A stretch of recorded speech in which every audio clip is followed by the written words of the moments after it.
What is up, guys? So today we're going to be talking about gaming on older flagship phones. So I've been getting asked a lot about, can you play PUBG on this phone and that phone? So we're going to go ahead and talk about gaming on older flagship phones.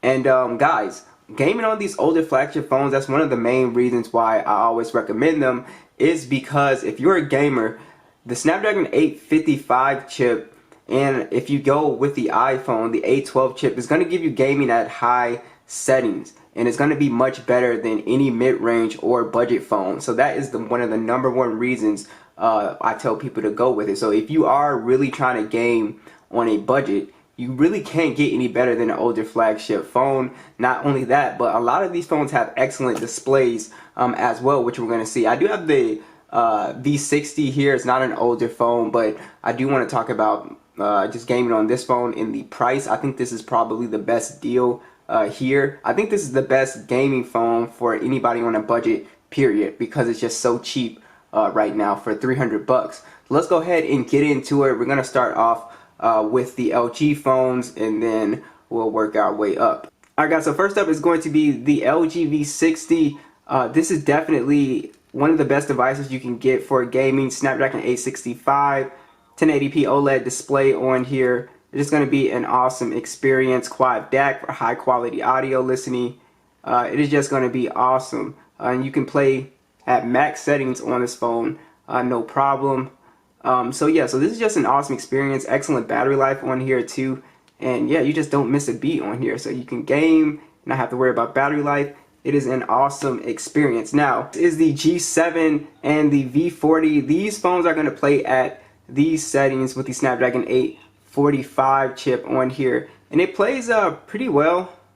And like I said, I recommend, if you're gonna go for it, get these phones for 100 bucks. I would not pay more than that, because you can get a V50 that is gonna play super well at better settings. So if I go ahead and go on the V50 here, if I go ahead and pull up the V50, it is going to be able to play at these graphic settings, HDR Extreme, with that Snapdragon 855, and that also goes for the G8X as well. So it's just going to be an awesome performer. Alright guys, so the Snapdragon 855 phones like the G8X and the V50, they're going to be able to play at HDR Extreme, and these are really good phones for the price as well. You can pick the V50 up for 189 bucks. You can also pick up the G8X for 200 bucks. And the G8X has that dual screen case capability as well. These phones are awesome, great specs, quad DAC, stereo speakers, beautiful OLED displays. The V50s is 1440p. Absolutely love the V50 and the G8X. Alright, so if you're gonna go iPhone, you're going with a 10R or 10S. Pretty much the phones with the Apple A12 chip are going to be really awesome for gaming on here. So these phones have pretty good battery life as well too. So you're just going to overall have a pretty good experience playing games on these phones. So I would say if you're going to get an iPhone for gaming, go with any phone with an A12 chip. Or if you want the smaller phone, I would go with the SE 2020 as well. That phone is super powerful with the A13 chip. But this is going to give you a really good gaming experience, good screen. Also, you get good build quality, good camera on this phone as well too. So I really like the 10R here. Now, the 8 Plus and the standard 8 and the 10, they all play games the same. So it's not like super impressive or anything like that. You cannot max the graphics out. But what a lot of people like about the 8 Plus still, and this phone is kind of expensive at 300 bucks still, it's the last big phone with the Touch ID or the physical home button that a lot of people like. Also, it's a pretty decent gaming phone as well too. So if you want a big iPhone without the notch and Touch ID, it's also decent. But like I said, you won't be able to max, your games out. But this does play pretty smoothly. And yeah, I have no issues with it. Now, the iPhone 7 on the other hand,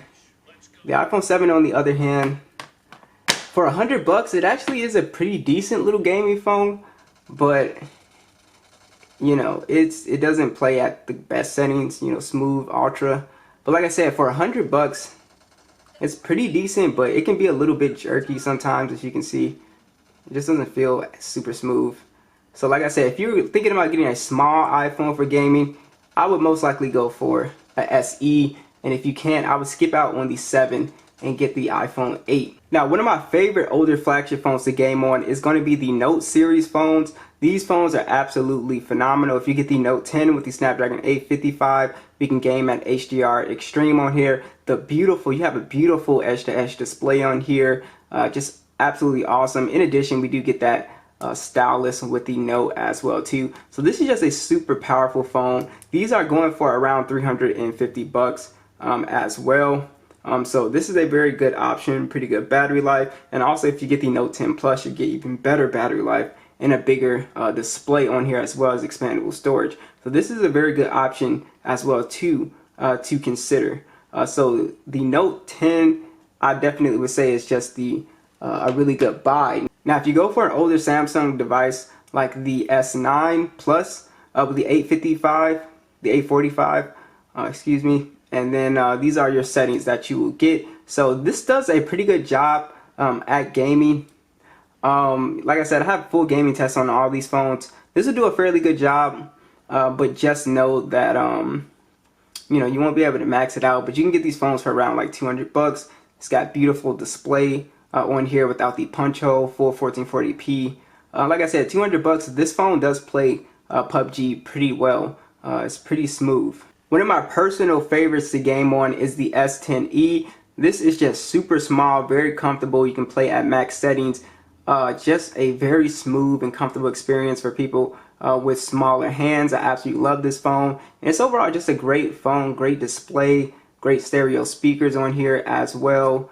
It's just a really nice phone to game on. I prefer these smaller phones, honestly. And it has all the flagship little bells and whistles on here as well too. So this is a very good phone to game on as well. Now the only thing with these smaller phones, just like with the iPhones, is that battery life kind of suffers with these phones. So you can squeeze like 4 hours of screen on time, which is not super impressive, but you know, it's fine. So overall guys, I really do like the Snapdragon 855 phones, and the iPhones with the Apple A12 chip are just going to be much better than any mid-ranger that you can get or any budget phone. So, you know, like I said, you pay $300 to get the 10R, the 10S, or the SE 2020. For LG, you would really just go for the V50, the G8X, and the LG V60. Honestly, if you're going to spend, you know, trying to spend good money, just spend the $300 and get the V60. All of the Galaxy S10 series phones are going to do an excellent job because they all have Snapdragon 855, and the Note 10 series is going to do a very good job too, or the Note 10 series is going to do a pretty good job, the Note 10 and 10 Plus. The S9 and the Note 9, they do a good job, but like I said, the prices, if you just pay that extra, you know, $100, and in some cases you can kind of get the S10 and S10e for pretty close to what you can get an S9 and a Note 9 for. But they do fine with gaming. You just won't be able to max stuff out. So be sure to let me know what you guys think, and I'll catch you guys in the next one.